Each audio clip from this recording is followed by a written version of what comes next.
Bismillahirrahmanirrahim. Assalamualaikum warahmatullahi wabarakatuh.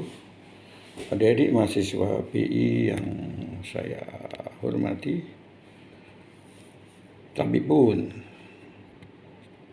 Selamat pagi, salam sejahtera untuk kita semua. Adik-adik mahasiswa PI yang saya banggakan, pertemuan ke-7 sekarang. Oleh karena itu, saya ingatkan kepada adik untuk mengisi daftar hadir. Yang kedua, aktif dalam mengikuti kegiatan pembelajaran, termasuk diskusi, tanya jawab, kemudian merangkum daripada catatan-catatan yang penting untuk bekal kita sebagai seorang guru yang profesional. Pertemuan ke-7 ini, materinya adalah bagaimana kita mampu melaksanakan mengaplikasikan keterampilan mengajar dengan kelompok kecil dan kelompok perorangan. Hal yang perlu diperhatikan di dalam kasus di dalam modul dijelaskan. Seorang guru hendaknya di dalam hal ini perlu mempersiapkan adanya hubungan antar pribadi yang sehat antara guru dan siswa, serta siswa dengan siswa yang lain. Ini yang perlu ditanamkan dalam membentuk kelompok kecil maupun perorangan. Yang kedua, siswa mendapatkan kesempatan untuk belajar sesuai dengan minat, cara, dan kecepatan sendiri. Yang ketiga, siswa mendapatkan bantuan dari guru jika memerlukan bantuan. Yang berikutnya, dalam batas-batas tertentu, siswa dapat dilibatkan dalam berbagai kegiatan, kemudian penentuan cara belajar, dan alat-alat yang diperlukan digunakan untuk proses pembelajaran untuk mencapai tujuan yang diharapkan. Ini seorang guru harus mampu bagaimana melaksanakan program pembelajaran dari kelompok kecil maupun perorangan. Mengapa hal ini perlu dilakukan seorang guru? Maka hal yang penting perlu kuasai memiliki kemampuan. Seorang guru memiliki kemampuan cara belajar yang berbeda. Guru harus mampu kemampuan bagaimana melaksanakan proses pembelajaran yang berbeda-beda, kelompok kecil maupun perorangan. Yang kedua, belajar berkelompok kecil mau membuat siswa belajar untuk bekerja sama, saling memberikan ilmu kepada kelompok yang lain, memberikan pemahaman terhadap anggota kelompok yang belum paham. Ada kalanya juga siswa mampu memahami materi dari penjelasan teman sendiri atau teman sejawat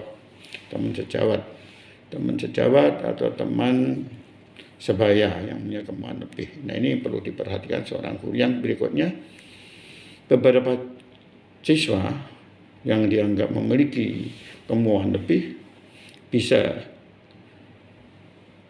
diikutsertakan secara fleksibel untuk membantu secara maksimal ketika diberi kepercayaan bekerja sendiri yang secara perorangan. Nah, ini hal yang perlu diperhatikan seorang guru, bagaimana agar pelaksanaan daripada pembelajaran untuk kelompok kecil, kemudian kelompok perorangan ini seorang guru harus menambahkan profil. Kemudian yang perlu diperhatikan yang lain, yang perlu diperhatikan adalah guru hendaknya pandai memilih topik yang akan diberikan secara kelompok atau mengklasifikasinya yang menarik sesuai dengan tema yang akan diberikan. Yang kedua, dalam pembelajaran kelompok, beberapa hal yang perlu dipertimbangkan oleh seorang guru, siswa, sumber belajar, materi, ruangan, serta waktu yang diperlukan. Kegiatan kelompok yang kecil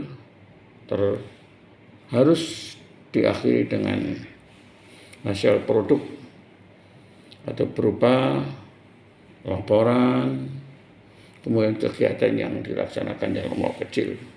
Demikian juga dalam kegiatan perorangan, guru harus mengenal siswa secara pribadi, menyiapkan bahan-bahan yang diperlukan, petunjuk kepada anak yang secara perorangan.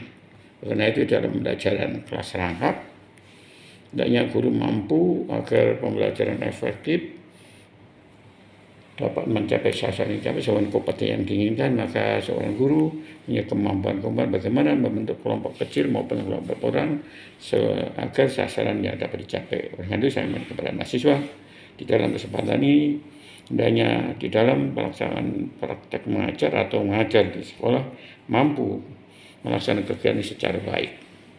Jangan lupa dalam pertemuan ini silahkan Anda presentasikan, kemudian kita adakan forum tanya jawab beberapa sesi, dan adik-adik hal ini di dalam melaksanakan simulasi yang ketujuh ini secara bergilir kita akan lakukan.